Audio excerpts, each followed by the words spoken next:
கடல்புறா புத்தகம் நான் படிச்ச வரைக்கும் எப்படி இருந்துச்சுன்னு கேட்டீங்கன்னா, நான் நெனச்சது ஒண்ணு, ஆனா நடந்தது ஒண்ணு அப்படிங்கிற மாதிரி தான் இருந்துச்சு. நான் எப்போ கடல்புறா புத்தகத்த படிக்க போறேன் அப்படின்னு சோசியல் மீடியால போஸ்ட் பண்ணனோ, அப்பலருந்து என்கிட்ட நெறைய பேர் கேட்ட கேள்வி என்னன்னா, "சாரா கடல்புறா ஓகேவா? நீங்க படிச்ச வரைக்கும் பிடிச்சிருந்துச்சா? என்ன மாதிரி இருக்கு எனக்கு கொஞ்சம் சொல்லுங்களேன்னு" நெறைய பேர் கேட்டிருந்தாங்க. 1, 2 மெசேஜஸ் இல்ல, அவ்ளோ மெசேஜஸ் வந்துச்சு. ஸோ அப்பதான் எனக்கு தெரிஞ்சது, இந்த ஒரு வரலாற்று புனைவு கதையில எவ்ளோ பேர் ஆர்வமா இருக்கிறாங்க அப்படின்னு. நல்ல நல்ல கதாபாத்திரங்கள் இருக்காங்க. அவங்களுடைய வீரமும், அறிவும் ரொம்ப சூப்பரா இருக்கு.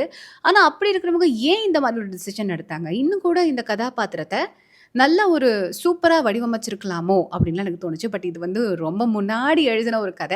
1967ல எழுதின ஒரு கதைய உட்காந்து நான் இப்ப ரிவ்யூ பண்றதெல்லாம் சரியா இருக்காது. பட் என் மனசுல தோணுன ஒரு விஷயத்த நான் இங்க சொல்றேன். அதுலயும் முக்கியமா ஒரு பெண் கதாபாத்திரம். அந்த பெண் கதாபாத்திரத்த இப்படி ஏன் வடிவமைச்சாங்க? இவ்ளோ போல்டா இருக்கிற ஒரு பொண்ணு ஏன் இந்த மாதிரி டக்கு டக்குன்னு முடிவு எடுக்குறாங்க? இந்த மாதிரி ஈஸியா நடந்துருமா?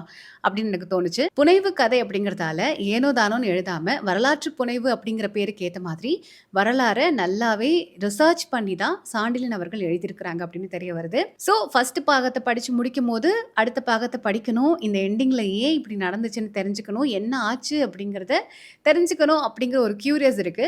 ஆனா உடனே படிப்பேனான்னு கேட்டா கண்டிப்பா இல்ல. கொஞ்சம் ஹோல்ட் பண்ணிட்டு எப்ப நல்லா நெறைய நேரம் இருக்கு, இந்த மாதிரி ஏதாவது ஒரு புத்தகத்த படிக்கலாம் அப்படின்னு யோசனை வருதோ, அப்பதான் இந்த பார்ட் 2 அண்ட் பார்ட் 3ய நான் சூஸ் பண்ணுவேன். ஸோ நீங்க ஆல்ரெடி கடல்புறா புத்தகத்த படிச்சிருந்தீங்கன்னா, உங்களுக்கு படிக்கும்போது எப்படி இருந்துச்சு அப்படிங்கிறத மறக்காம கமெண்ட்ல சொல்லுங்க.